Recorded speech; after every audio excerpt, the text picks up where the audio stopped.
ग़ज़वा बदर में हज़रत नौफल बिन हारिस हज़रत अब्बास रज़ियल्लाहु ताला अन्हु की तरह कुफ़ार मक्का की फ़ौज में थे और मुसलमानों के हाथों गिरफ़्तार हो गए थे। बदर के कैदियों में से हर एक का फ़िदिया हस्बे इस्तिताअत 1000 दिरहम से 4000 दिरहम तक था। जिनके पास माल न था और वो लिखना जानते थे, इनमें से हर एक का फ़िदिया ये था कि वो अंसार के 10 नौजवानों को लिखना सिखा दे।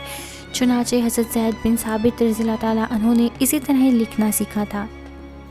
जब कैदियों के फ़िदिये की बात चली तो हज़रत नौफल ने अर्ज़ किया, मेरे पास तो कुछ है ही नहीं जो मैं फ़िदिये में दे सकूं।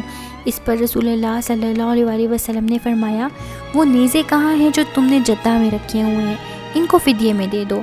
ये सुनकर हज़रत नौफल रज़ियल्लाहु ताला अन्हु ने कहा, खुदा की कसम, इन नेज़ों के बारे में मेरे और अल्लाह के सिवा किसी को इल्म ना था।